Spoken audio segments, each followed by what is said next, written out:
Astronomie, astrophysique, cosmologie, astroparticules. Ça se passe là-haut, par Eric Simon. Il existe des choses bizarres dans le centre galactique.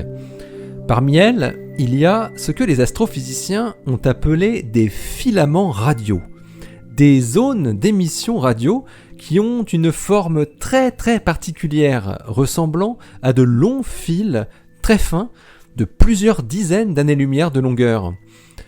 Aujourd'hui, 2 théoriciens russes proposent une explication pour l'apparition de ces filaments, qui seraient liés aux particules émises par des pulsars et des effets magnétiques complexes. Une étude publiée dans les Monthly Notices of the Royal Astronomical Society Letters.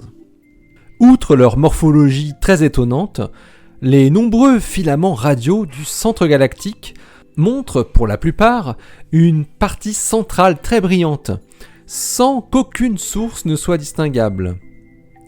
Mais certains d'entre eux sont clairement associés à un résidu de supernova. D'autre part, il a été montré à la fin des années 80 que la plupart des filaments sont orientés orthogonalement au plan galactique, à 20 degrés près. Et à la fin des années 90, il a été montré, grâce à des mesures de polarisation de la lumière, que des champs magnétiques se propagent le long des filaments. Ces filaments radio sont donc connus depuis longtemps et de mieux en mieux caractérisés. Et la meilleure explication qui est proposée aujourd'hui est l'apparition de tubes de flux magnétiques peuplés par des particules très relativistes. Une variante, qui est celle préférée par les 2 astrophysiciens russes Maxim Barkov et Maxim Liutikov de Purdue University, est que ces tubes de flux magnétiques seraient comme illuminés par l'injection locale de particules relativistes. Mais dans les 2 cas, une question se pose: d'où viennent les particules chargées très énergétiques qui seraient à l'origine de ces filaments ? C'est pour répondre à cette question que les 2 Maximes ont élaboré un modèle prenant pour exemple ce qui se passe autour de nébuleuses de vent de pulsars comme les objets nommés la guitare et le phare, entourant 2 pulsars très véloces, qui possèdent justement des structures longilignes semblables, qui ont été étudiées de près au début des années 2000.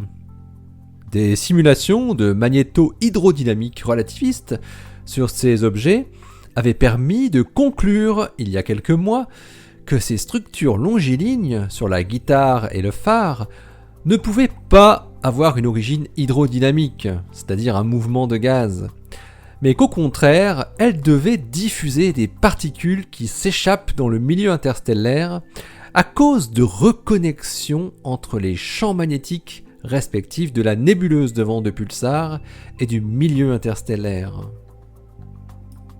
Barkov et Liutikov ont donc modélisé un champ magnétique qui s'est accumulé dans le disque de gaz de la galaxie, tandis que les vents du disque étirent les lignes de champ dans la direction verticale.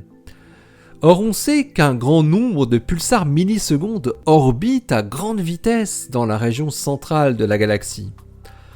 L'interaction de ces pulsars millisecondes avec le plasma qui les entoure créait des nébuleuses de vents de pulsars associées à des ondes de choc, mais qui ont des tailles trop petites pour être résolues à l'observation, une fraction de seconde d'arc. Le champ magnétique externe, celui du milieu interstellaire, enveloppe alors la nébuleuse de vent de pulsars, d'après les chercheurs, créant une fine couche de champ magnétique de quasi-équirépartition, au niveau de la discontinuité du contact.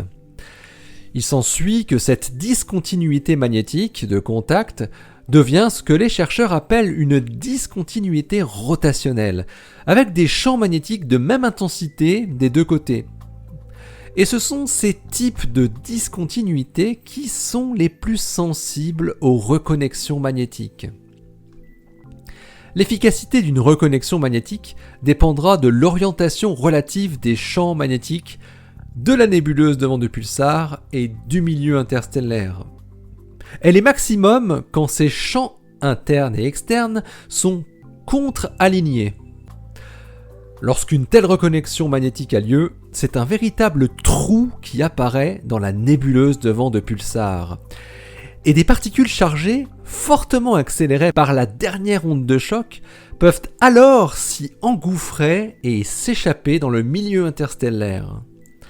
Ces jets de particules s'échappant de nébuleuses de vent de pulsar confinées et sous pression magnétique formeraient alors les filaments qui sont observés, d'après Maxime Barkov et Maxime Liotikov.